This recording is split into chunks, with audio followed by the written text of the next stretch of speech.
Hi, sir. Good afternoon. Yes, ma'am.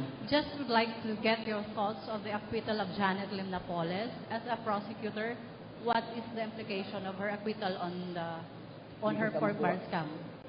Hindi kita makuha. Dahil sa Okay. acoustic. Sir, just would like to get your thoughts of the acquittal of Janet Lim Napoles. As a prosecutor, what is the implication of her acquittal on her pork barrel scam cases? Was that? Janet Lim Napoles, sir. She's acquitted po. She remains in prison, actually. What she got off was an acquittal on the illegal detention.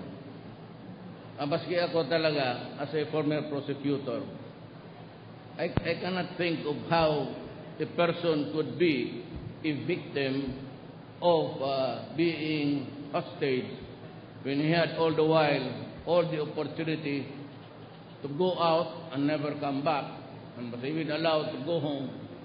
It was, I think,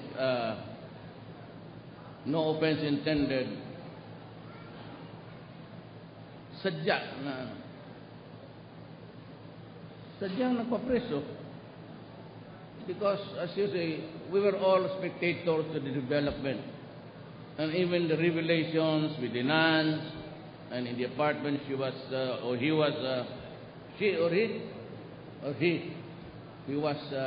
confined. There were several instances that had he really wanted to be free, he could have done it in several instances. Ako, yun lang akin as a student of the social environment. Kung gamitin ko yung pagka-fiscal ko, hindi ko talaga i-file yun. It's crazy. In and out, and several times he was left alone. But the police is facing charges many times over. And that yung plunder niya.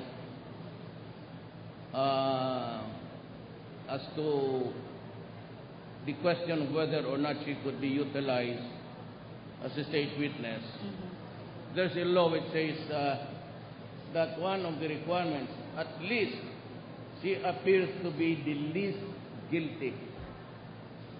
If you are a major player, I don't know if you can do it. You can be, the court maybe, it's up to the judge. It is the judge, the prosecutor, who would make the prayer by motion, and the judge will decide. And marami kasi, there is no other witness to prove your case. That's one.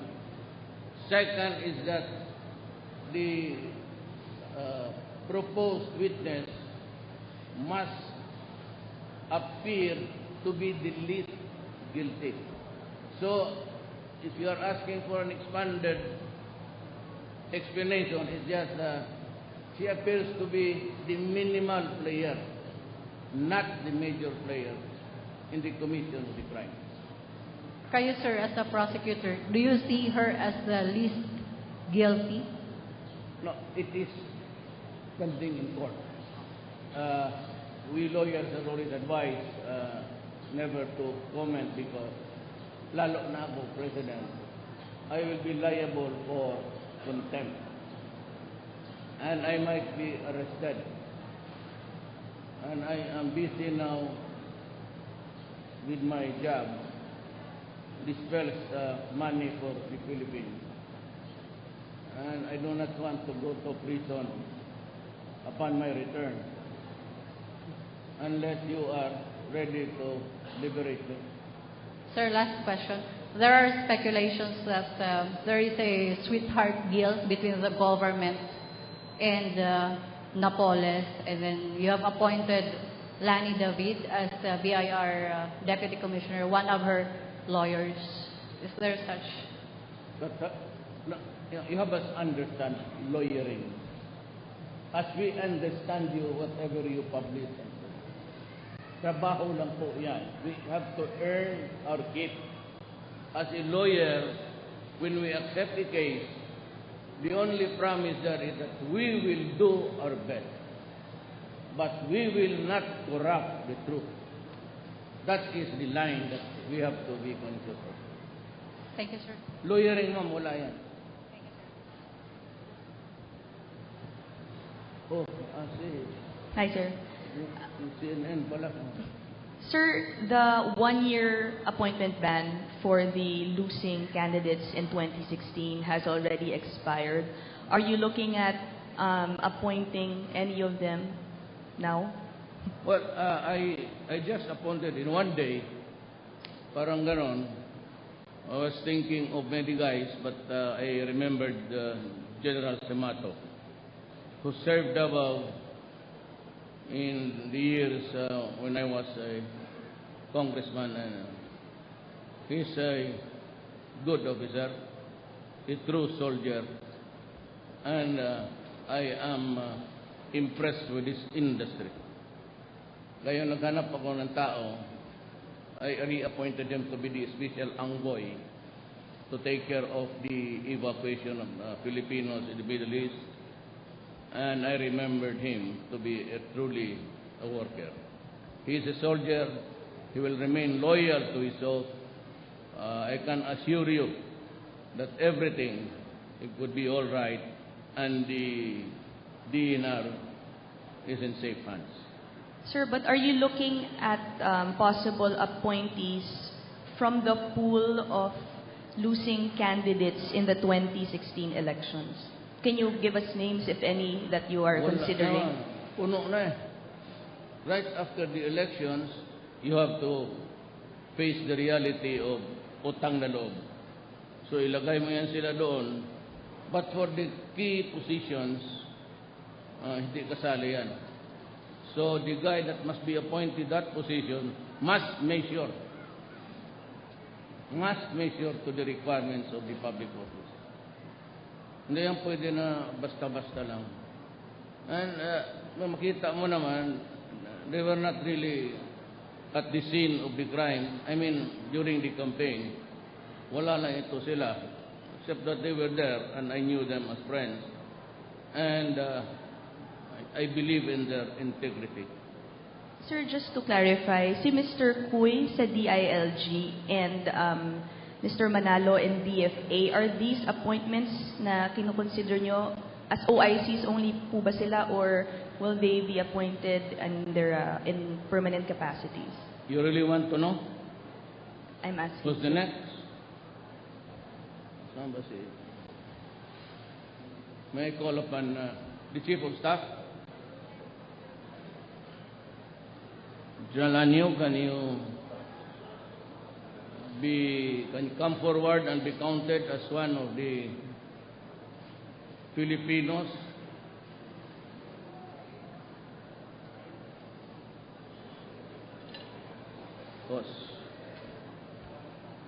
Sir, tinatanong ka kasi makulit yan si... You are now facing the next DILG Secretary.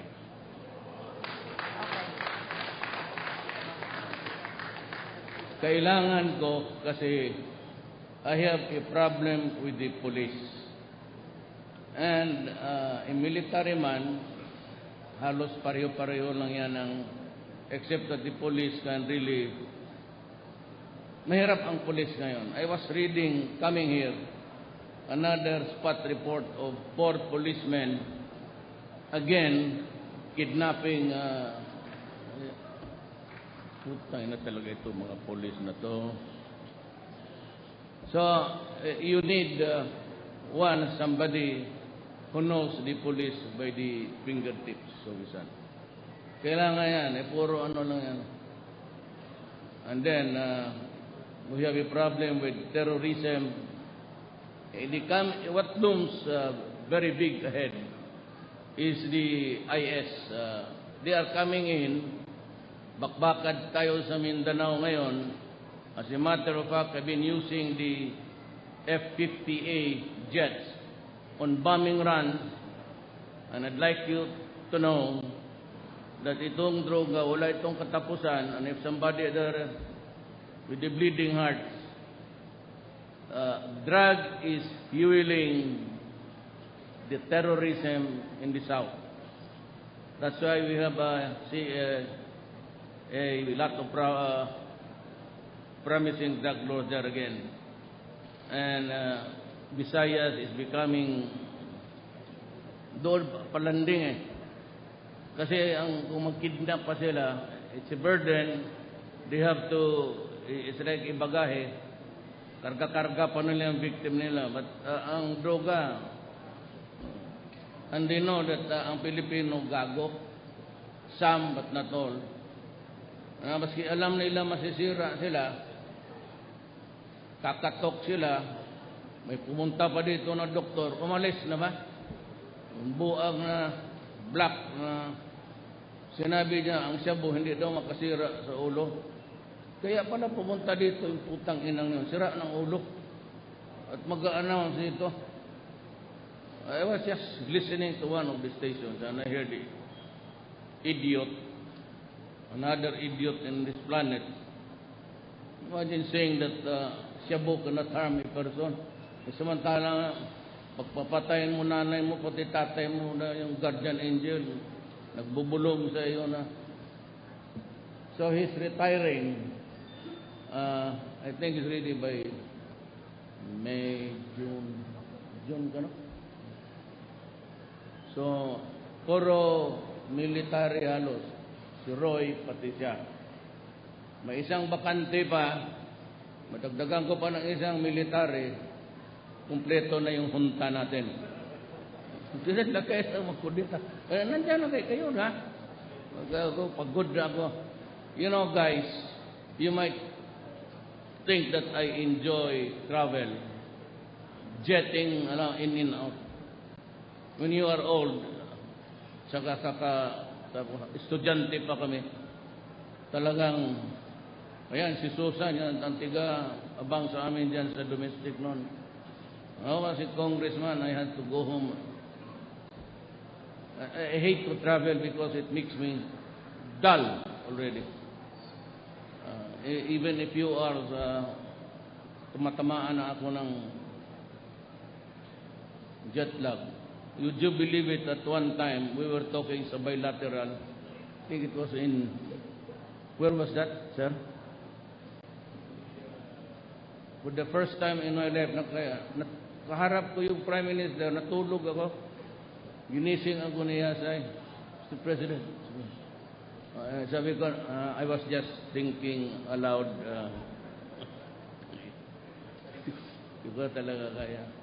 That's why I brought my family to tide me over. I think it's about time that if you can shorten my term to 3 years, talagang okay sa akin.